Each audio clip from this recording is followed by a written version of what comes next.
Hello friends, welcome to our channel Analytics IAS Academy and welcome to our these civil services classes where we have been discussing certain important issues related to civil services preparation, dear friend. And in same series of lectures, dear friend, today again I am here with you people to discuss one very important issue that comes in the mind of every civil services aspirant. When you start preparing for your mains preparation, देखिए recently prelims exams over हुए हैं. Number of you might be starting your preparation for mains examination, dear friend, and otherwise also when you prepare for civil services examination. As we know dear friend that this examination is of 3 stages. इन 3 stages में जो सबसे important stage है दोस्तों, that stage is your mains stage. और जब आप mains की प्रिपरेशन करते हैं तो अगर आप कंपेयर करें तो मेंस का जो सिलेबस है, ओवरऑल सिलेबस की जब आप बात करते हैं तो almost 70% preparation you do for mains syllabus, dear friend. और जब आप मेंस की तैयारी करते हैं तो what are those books that you should refer, वो कौन सी बुक्स हैं जो आपको रिफर करनी चाहिए. देखिए ये आज के सेशन का इंपॉर्टेंट मुद्दा है दोस्तों, जिसके बारे में आज के आपके साथ डिस्कशन करेंगे कि जब आप मेंस की प्रिपरेशन करें सिविल सर्विसेज एग्जामिनेशन में, as far as general studies is concern, तो कौन सी बुक्स आपको रिफ़र करनी चाहिए, इसे हम आपके साथ आज डिस्कस करने की कोशिश करेंगे. देखिए बहुत अच्छा सेशन करेंगे आपके साथ. सेशन स्टार्ट करने से पहले थोड़ी बहुत बेसिक इन्फॉर्मेशन मेरे बारे में दोस्तों. My name is Pankaj Shukla and I have been teaching to civil services aspirant since last more than 1 decade, dear friend. और यूपीएससी की इस जर्नी के दौरान, सिविल सर्विसेज की प्रिपरेशन के दौरान अगर आपके कोई भी डाउट आते हैं, कोई भी क्वेरी आती है, तो don't hesitate. These are certain social media platform जिनके थ्रू आप मेरे साथ कनेक्ट हो सकते हैं और आपके जो भी डाउट्स हैं, जो भी क्वेरीज हैं, वो आप मेरे साथ डिस्कस कर सकते हैं दोस्तों. मुझे खुशी होगी अगर आपकी इस सक्सेस जर्नी में मैं कुछ भी कंट्रीब्यूट कर पाऊँ. और देखिए अब बात करते हैं कि आज का जो मुद्दा है दोस्तों, और आज का टॉपिक क्या है कि मेंस का जो एग्जामिनेशन है, जब आप उसकी प्रिपरेशन करते हैं तो what are those books that you are suppose to refer, dear friend. सबसे पहले देखिए मैं आपको बताना चाहता हूँ कि देखिए जब आप मेंस एग्जाम की प्रिपरेशन करते हैं तो in totality there are 9 papers. Total यहाँ पर 9 पेपर्स होते हैं दोस्तों, जहाँ पर कुछ पेपर ऐसे हैं जो क्वालिफाइंग पेपर हैं. लाइक इंग्लिश लैंग्वेज का एक पेपर होता है कंपलसरी सभी के लिए 300 मार्क्स का, जो क्वालिफाइंग होता है. इसी तरह से देखिए एक पेपर होता है इंडियन लैंग्वेजेस का, जिसमें आप इनमें से कोई भी लैंग्वेज क्या कर सकते हैं, चूज करते हैं. ये भी एक क्वालिफाइंग पेपर होता है. तो out of 9 papers, dear friend, you will find that these 2 papers are qualifying, plus 2 paper आपके ऑप्शनल के होते हैं. जो भी आपने ऑप्शनल चूज किया है दोस्तों, सबसोलॉजी, पब्लिक एडमिनिस्ट्रेशन, PSIR, एंथ्रोपोलॉजी या कोई भी सब्जेक्ट, उसके आपके 2 पेपर होते हैं 250 मार्क्स के. ठीक है. इसके बाद दोस्तों 4 पेपर्स होते हैं GS के और 1 पेपर होता है आपका essay का. तो यहाँ पर हम मेनली जो आपके साथ डिस्कस करने वाले हैं दोस्तों, जनरल स्टडीज़ के जो 4 पेपर्स होते हैं, इनके लिए आपको कौन सी बुक रिफर करनी चाहिए, that we are going to discuss, dear friend. यहाँ पर हमने आपको बताया कि देखिए इस तरह से यूपीएससी इस बात को प्रिस्क्राइब करते हैं कि जो ऐसे का पेपर होता है that can be written in the medium of candidates choice, plus there are 4 paper of GS, then optional के यहाँ पर 2 पेपर होते हैं. उसके बाद हमने आपके साथ डिस्कस किया 2 पेपर ऐसे होते हैं जो क्वालिफाइंग नेचर के होते हैं. और देखिए इन सब का जो वेटेज है आप देख सकते हैं, इन सब का जो वेटेज है वो 250 मार्क्स का है. तो in totality, dear friend, 1750 marks का आपका एग्जाम होता है दोस्तों जब आप मेंस की प्रिपरेशन करते हैं, जिसमें से अगर आपने अच्छे मार्क्स सिक्योर किए then you will get a call for your personality test. Language के जो 2 पेपर हैं वो क्वालिफाइंग है.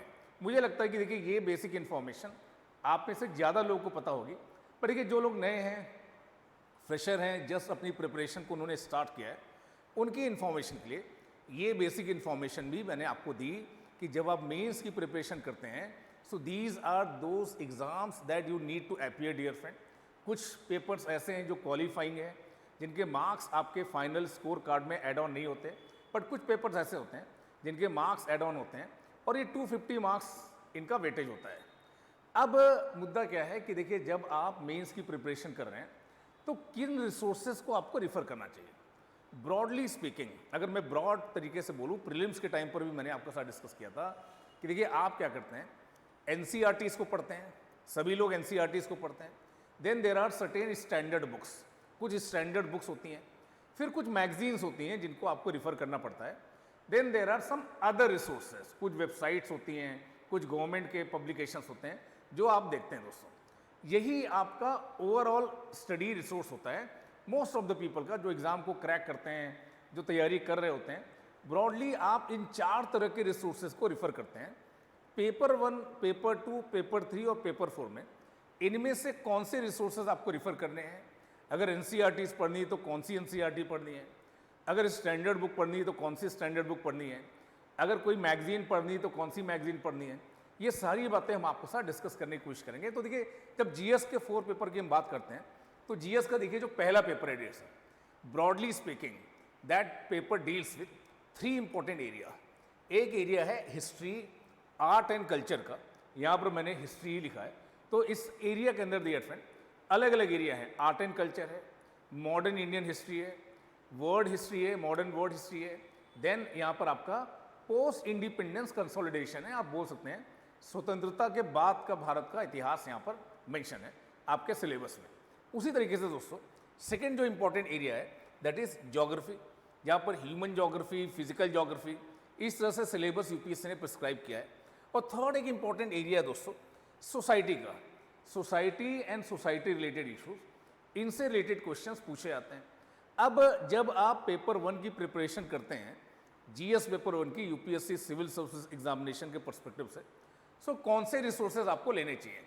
यहाँ पर देखिए मैंने पहले भी आपको बताया था प्रीलिम्स में भी कि देखिए these are the 2 important resources if you want to prepare for art and culture.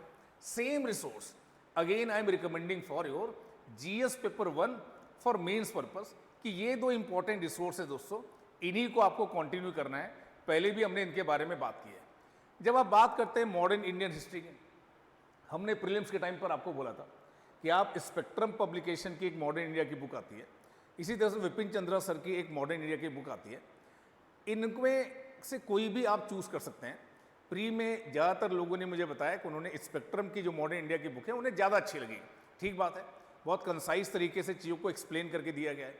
पर जब मेंस में आते हैं दोस्तों तो वो एग्जिस्टिंग रिसोर्सेज तो आपके पास है ही। देखिए ये 2 एग्जिस्टिंग रिसोर्सेज मैंने आपको बताया था प्री के टाइम पर, ये तो आपके पास है ही, आपने इसे पढ़ा हुआ है। There is another book dear friend from Plassey to partition, mains के पर्पज से और बेहतर अगर आपको एनालिसिस चाहिए। कई बार इस तरह के सवाल पूछे जाते हैं कि इंडिपेंडेंस स्ट्रगल में, नेशनलिस्ट स्ट्रगल में महिलाओं का क्या योगदान रहा था, ठीक है, जो वर्कर्स यूनियन के जो मूवमेंट चल रहे थे वो क्या चल रहे थे, कम्युनिस्ट पार्टी के बारे में सवाल पूछे जाते हैं। तो देखिए there is one book from Plassey to partition, that is another book. अगर आप चाहें तो उसे इस रिसोर्स में आप ऐड ऑन कर सकते हैं, अदरवाइज इनसे भी आपका पर्पस क्या होगा, सर्व हो जाएगा। जब पोस्ट इंडिपेंडेंस कंसोलिडेशन की बात आती है और वर्ड हिस्ट्री की बात आती है तो दोस्तों अगर आप कंपैरेटिव वेटेज बोले तो हिस्ट्री के जो क्वेश्चंस पूछे जाते हैं उनमें ज़्यादा वेटेज आर्ट एंड कल्चर और मॉडर्न इंडियन हिस्ट्री का रहता है। बट यस, 1-2 सवाल हर साल पूछे जाते हैं, कहाँ से, पोस्ट इंडिपेंडेंस कंसोलिडेशन और वर्ड हिस्ट्री से दोस्तों। तो 10th क्लास की देखिए एक ओल्ड एनसीईआरटी बुक है रिटन बाई अर्जुन देव, उसे आप रिफ़र कर सकते हैं वर्ड हिस्ट्री के लिए, उसे आप रिफ़र कर सकते हैं दोस्तों वर्ड हिस्ट्री के लिए। और पोस्ट इंडिपेंडेंस कंसोलिडेशन के लिए भी देखिए आप अगर कुछ नहीं कर रहे हैं तो देखिए हमारे जो नोट्स हैं उन्हें आप रिफ़र कर सकते हैं।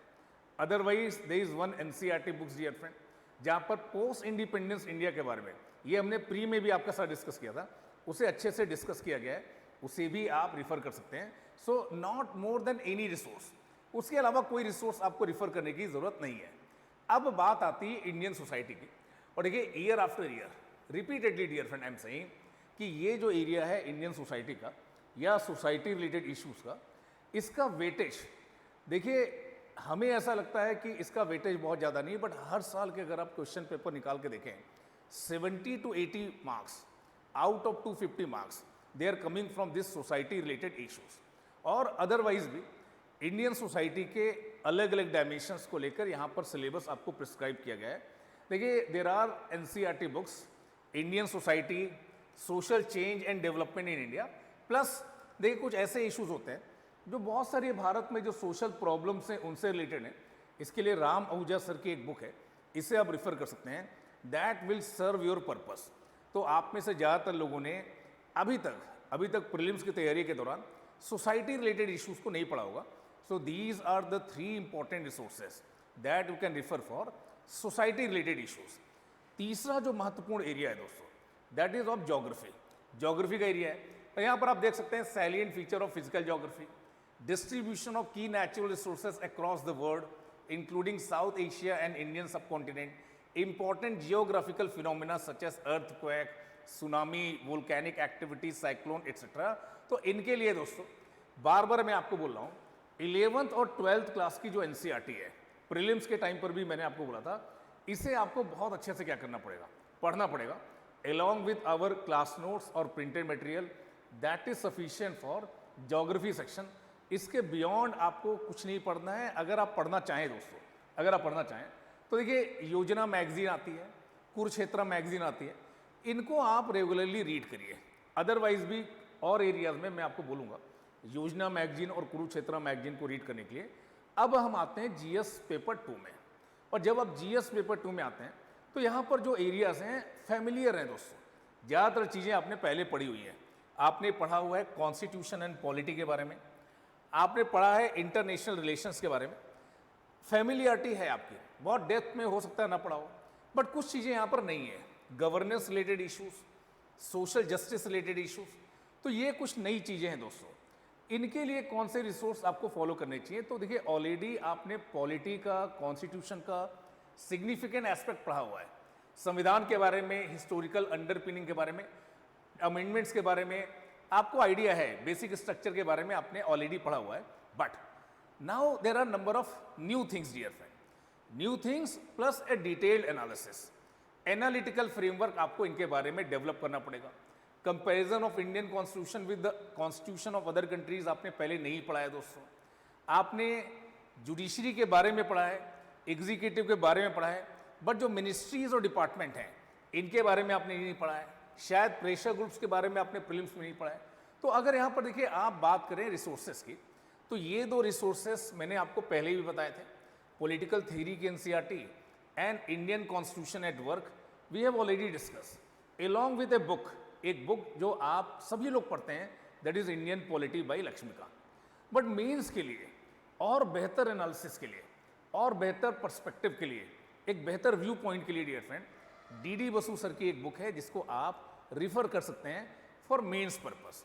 मेंस पर्पस के लिए आप इस बुक को रिफर कर सकते हैं. Then another area is governance and social justice. Governance and social justice का भी क्या है, एक एरिया है दोस्तों, जो कि आपके लिए नया एरिया है. Government policies, intervention for various sectors, development processes and development industry, इनसे रिलेटेड कुछ सवाल पूछे जाते हैं, हर साल पूछे जाते हैं. इसको आपको इग्नोर नहीं करना है. अब देखिए यहाँ पर योजना मैगजीन की बहुत यूटिलिटी होती है. सरकार के द्वारा जो भी स्कीम्स चलाई जा रही हैं, जो भी योजनाएं चलाई जा रही हैं, उनकी क्या परफॉर्मेंस है, इसके बारे में इस मैगजीन में आपको बहुत अच्छे से दिया जाता है. रूरल डेवलपमेंट से रिलेटेड बहुत सारी चीज़ें आपको कई बार कुरुक्षेत्र मैगजीन में मिलती हैं. प्लस सेकेंड ARC, पूरी रिपोर्ट आपको नहीं पढ़नी है, मेजर रिकमेंडेशंस ही आपको बस पढ़नी है दोस्तों. ये आपके लिए एक इंपॉर्टेंट रिसोर्स होता है, और कहीं से भी आप इसको पढ़ सकते हैं. ऐसा नहीं कि किसी पर्टिकुलर पब्लिकेशन का आपको लेना है, कहीं से अभी आप इसे पढ़ सकते हैं. IR एक लेवल का आपने पढ़ा है, बट एक पर्सपेक्टिव के साथ शायद आपको मेंस में IR पढ़ना पड़ेगा. उन देशों के साथ भारत के संबंध कैसे हैं, जो आपके नेबरिंग कंट्रीज़ हैं, जो मेजर पावर्स हैं, जो मेजर पावर ब्लॉक हैं, जो मेजर इंटरनेशनल ऑर्गेनाइजेशंस हैं, उसमें भारत का क्या प्रतिनिधित्व है, भारत की क्या उसमें स्टैंडिंग है इंपॉर्टेंट ग्लोबल इश्यूज़ पर. इनको लेकर एक आपकी अच्छी समझ होनी चाहिए. देखिए the kind of the question UPSC has asked, they are very analytical in nature. Direct आपसे सवाल नहीं पूछ रहे हैं. तो देखिए कन्वेंशनल अंडरस्टैंडिंग के लिए आप एक एनसीईआरटी बुक है, कंटेम्प्रेरी वर्ल्ड पॉलिटिक्स, इसे आप रिफर कर सकते हैं. बट एज सच कोई एक सिंगल बुक नहीं है.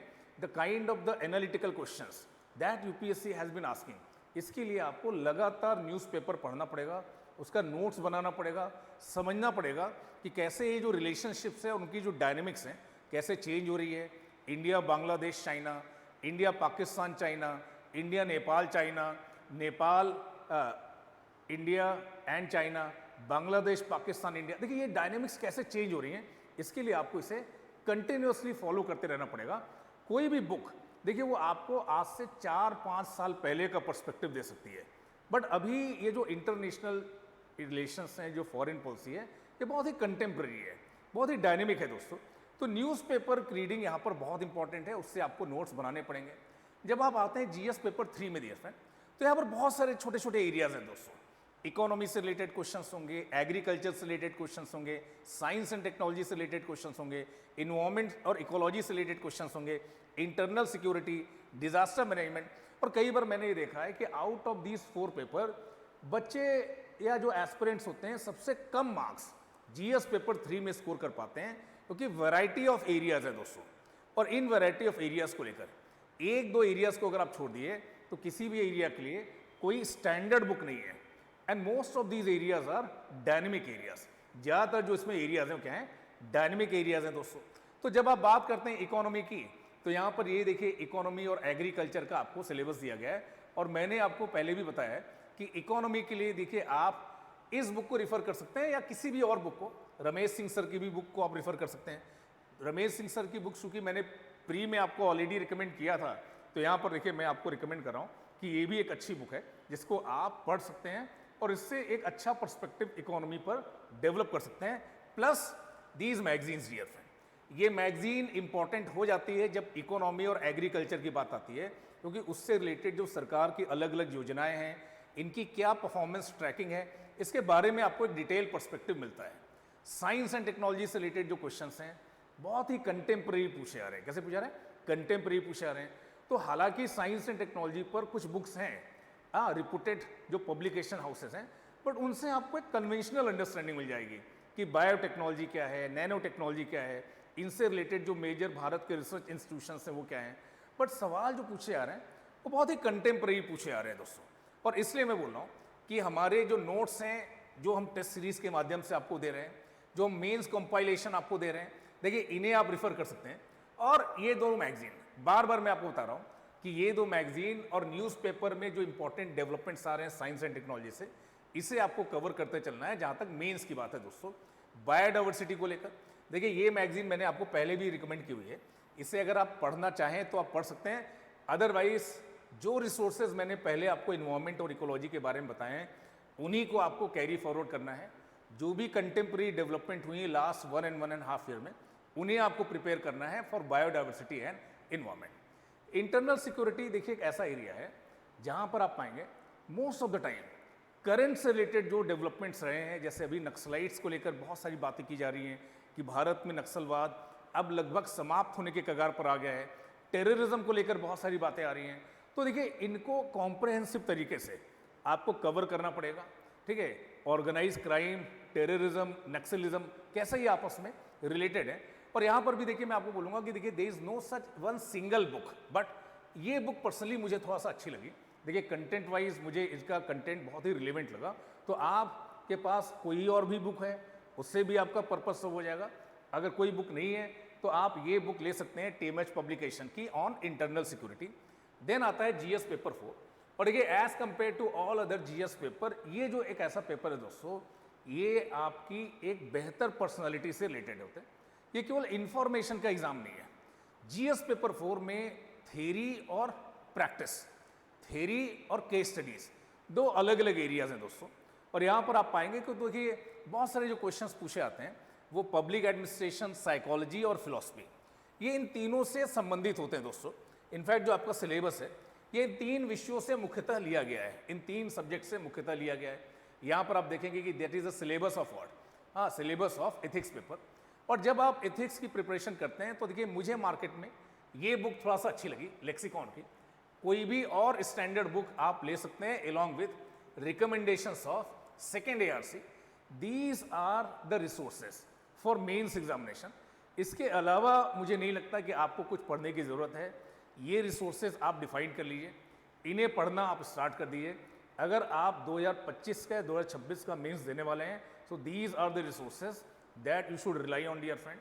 और भी अगर आपके कोई डाउट हैं तो आप मेरे साथ डिस्कस कर सकते हैं चैट बॉक्स में अपने कमेंट्स के थ्रू। और देखिए अगर 2026 के एग्ज़ाम की आप प्रिपरेशन कर रहे हैं और बहुत ही स्ट्रैटेजिक तरीके से, कॉम्प्रहेंसिव तरीके से आप इस एग्ज़ाम की तैयारी करना चाहते हैं, एक ही प्लेटफॉर्म जहां पर आपको GS, optional, CSAT, answer writing, test series, mentorship, सारी सुविधाएं एक ही प्लेटफॉर्म पर मिलें, काफ़ी अफोर्डेबल कॉस्ट पर मिलें, एक स्ट्रक्चर्ड वे में टाइम फ्रेम में आपका सिलेबस कंप्लीट हो और मेंटर की आपको एक्सेस रहे, तो we at the analytics IAS are going to launch our next foundation batch from 5th June dear friend, targeting 2026 civil service examination.